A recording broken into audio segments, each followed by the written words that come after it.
Welcome to Swaraj news. మాజీ CM KCR పై రేవంత్ రెడ్డి సర్కార్ రాజకీయ వేధింపులకు నిరసనగా రాష్ట్ర వ్యాప్తంగా బీఆర్ఎస్ పార్టీ నిరసన కార్యక్రమాలు చేపడుతున్న నేపథ్యంలో హుస్నాబాద్ నియోజకవర్గ కేంద్రంలో మాజీ ఎమ్మెల్యే సతీష్ కుమార్ ఆందోళన కార్యక్రమం నిర్వహించారు. ప్రధాన రహదారిపై బైఠాయించి ధర్నా చేపట్టిన సతీష్ కుమార్ కాంగ్రెస్ ప్రభుత్వానికి వ్యతిరేకంగా నినాదాలు చేశారు. ప్రభుత్వ కక్ష సాధింపు చర్యలు మానుకోవాలని, ఇలాంటి రాజకీయాలు మునుపెన్నడూ చూడలేదన్నారు. పార్టీ శ్రేణులు పెద్ద ఎత్తున ఆందోళన కార్యక్రమంలో పాల్గొన్నారు. ప్రభుత్వం ప్రత్యేకంగా రేవంత్ రెడ్డి గారు ముఖ్యమంత్రి లెక్క అయిన తర్వాత వారు ఓటుకు నోటు కేసులో ఆల్రెడీ దొరికి ఆ రోజున్న సందర్భంలో కూడా మరి ఆ కేసులో వారు జైలుకు పోవడం జరిగింది. చట్ట ప్రకారంగా ఆ చర్య తీసుకోవడం జరిగింది. ఇవాళ వారు ముఖ్యమంత్రి కాగానే ఆ సమయంలో కూడా కేసీఆర్ గారి నాయకత్వంలో కూడా జరిగింది అని చెప్పి ఒక భ్రమతోని ఇవాళ ఏదో ఒక కేసులో ఏదో ఒక దాంట్లో బీఆర్ఎస్ పార్టీకి సంబంధించిన వాళ్ళందరినీ కూడా ఇబ్బంది పెట్టాలని ఒక దురుద్దేశంతో అటు చట్టబద్ధం లేకపోయినా అటు సుప్రీంకోర్టు క్లియరెన్స్ ఇచ్చినా ఏమన్నా కానీ నా రాష్ట్రంలో నా ఇష్టంలో నడిపించుకుంటా అని చెప్పి ఈరోజు రేవంత్ రెడ్డి గారు మళ్ళీ సిట్ నోటీసులు లైన్గా వరుస క్రమంగా కేటీఆర్ గారికి, హరీష్ రావు గారికి, సంతోష్ గారికి, మళ్ళీ కేసీఆర్ గారు కూడా, ఉద్యమ నాయకుడు కేసీఆర్ గారు కూడా ఇవ్వడం జరిగింది.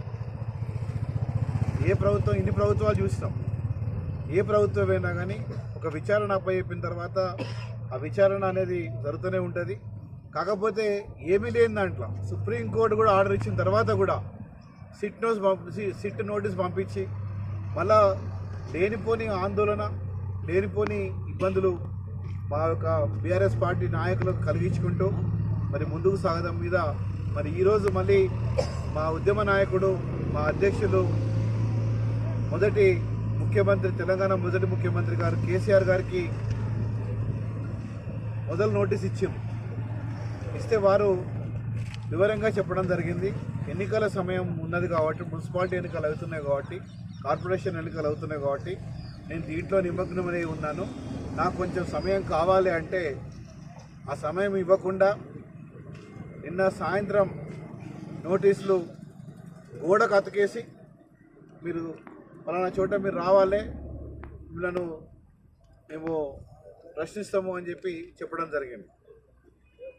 ఒక మాజీ ముఖ్యమంత్రికి, తొలి ముఖ్యమంత్రికి ఇచ్చే అటువంటి పద్ధతి ఇదేనా అని ప్రశ్నిస్తున్నాం మేము మొదలు. తర్వాత ఈ గోడకు అతుకు పెట్టాడు, ఎవరు అతుకు పెడతారు? ఇంట్లో ఎవరు లేకపోతే, నోటీస్ తీసుకుంటూ లేకపోతే గోడకు అతుకు పెడతారు. మరి ఇంట్లో ఎవరు లేకుండా ఆ రోజు కేసీఆర్ గారు ఇంట్లో అయితే మనుషులు ఉంటారు కదా, అక్కడ గోడకు అతుకు పెట్టినంటే మాకు అర్థమయ్యేది ఏంటంటే ఏదో దొంగ చాటున ఏదో చేయాలి అని, ఏదో నోటీస్ అతుకు పెట్టడం రాలేదు కాబట్టి మళ్ళీ మేము ఏదో చేయాలని చెప్పి ఉద్దేశపూర్వకంగా మాడుతున్నట్టు చేస్తున్నట్టు మాకు అర్థమవుతున్నది. ఏది ఎట్లున్నా కానీ గౌరవ మాజీ ముఖ్యమంత్రి కేసీఆర్ గారు మన యొక్క ల్యాండ్ ఆర్డర్ మీద, మన యొక్క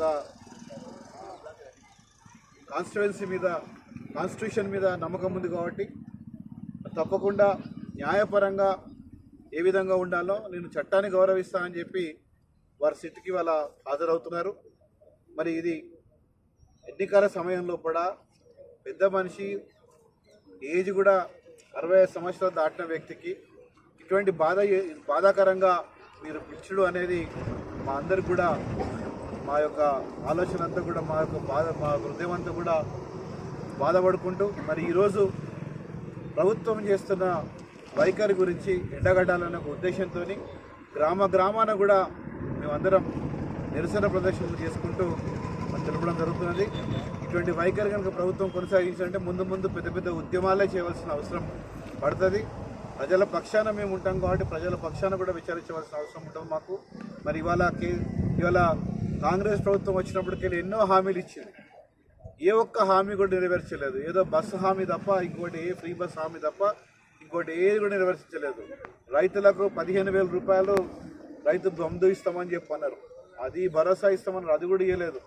రైతు బీమాలు ఇంకా ఇప్పటివరకు ఏమవుతున్నాయో మాకు ఏం అర్థమవుతుందో, రెన్యువల్ చేస్తున్నారో కూడా తెలియదు.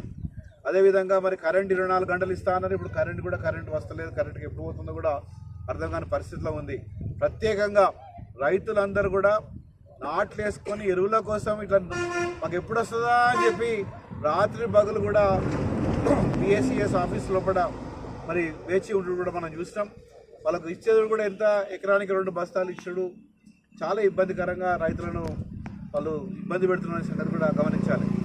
రాష్ట్ర ప్రభుత్వము మరి మీరు చాలా గొప్ప పని చేస్తాం, మేము కేసీఆర్ గారు చాలా గొప్ప పని చేస్తామని చెప్పిన వాళ్ళంతా కూడా వెనుకతో పట్టిన, మరి ఎందుకు పట్టినో మాకు అర్థమైతే లేదు. ఇటువంటి ప్రభుత్వం కనుక ముందు కొనసాగేది ఉంటే రాష్ట్ర ప్రజలకు కూడా ఇబ్బంది జరుగుతుంది. అదే కాకుండా రాష్ట్ర పురోగతి కూడా, అంటే పరుగు కూడా తీసినట్టయితుంది. బయట కూడా ఒక ముఖ్యమంత్రి స్వయాన డబ్బులు లేవు అని చెప్పి ప్రకటించడే కాకుండా ఢిల్లీకి పోతే చెప్పులు ఎక్కడ ఎత్తుకపోతారో అని చెప్పి మాట్లాడడం అనేది మన యొక్క రాష్ట్రం యొక్క పరువు ఎక్కడ పెట్టిండు అని చెప్పి కూడా నేను అలా మాట్లాడుతున్నాను. ఇవన్నీ కూడా మరి ముఖ్యమంత్రి అయినప్పుడు తెలియదా? ముఖ్యమంత్రి పదవి స్వీకారం చేసేటప్పుడు రాష్ట్ర పరిస్థితి తెలుసుకొని చేసిండా, తెలుసుకోకుండా చేసిండా? నేను నా జవాబు చెప్పాలని చెప్పి కోరుతున్నాను. ఇదే కాకుండా మొన్నటిదాకానేమో కాళేశ్వరం అన్నారు. మళ్ళీ ఇవాళ కాళేశ్వరమే కదా, మళ్ళీ మీరు రిపేర్ చేసి మళ్ళీ నీళ్ళు ఇస్తామని చెప్పి మాట్లాడింది. మొన్నటిదాకా కూడా కాళేశ్వరంకి వెళ్ళి లిఫ్ట్ చేసి మిడిమానర్ కానీ ఈ ప్రాంతం అంతా కూడా నీళ్ళు ఇచ్చింది కూడా కాళేశ్వరం గురించి కదా, కేసీఆర్ గారు కట్టిన కాళేశ్వరం గురించి కదా మీరు చేసినంత కూడా. మరి ఇవన్నీ కూడా మీరు చేసుకుంటూ ఏదో కేసీఆర్ గారు చేసినంతా కూడా నేను తుడిసేయాలి అంటే, కేసీఆర్ గారు ఒక చరిత్ర, తెలంగాణ చరిత్ర. కేసీఆర్ గారు తెలంగాణకి తీసుకొచ్చిందే కేసీఆర్ గారు. ఈరోజు 10 ఏళ్ళ అభివృద్ధి చేసింది కూడా కేసీఆర్ గారు అభివృద్ధి చేస్తున్నాడే. మాలాడి నియోజకవర్గాలు, మెట్టు ప్రాంతమైన హుస్నాబాద్ నియోజకవర్గాలలో చాలా బ్రహ్మాండమైన పంట పండుతున్నది.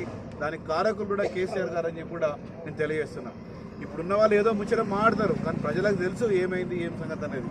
నేను దాని వివరణ బోధించుకోవాలి. కానీ ఖచ్చితంగా ఈరోజు మా కేసీఆర్ గారికి, మా అధ్యక్షులకు సిట్ నోటీసు ఇంత అన్యాయంగా ఇచ్చినందుకు, వారిని సిట్కి విచారణకు పిలిచినందుకు మేము నిరసన వ్యక్తం చేస్తున్నాం. అందుకోసమే ఈ నిరసన కార్యక్రమం తీసుకున్నామని చెప్పి మరొకసారి తెలియజేసుకుంటూ జై తెలంగాణ.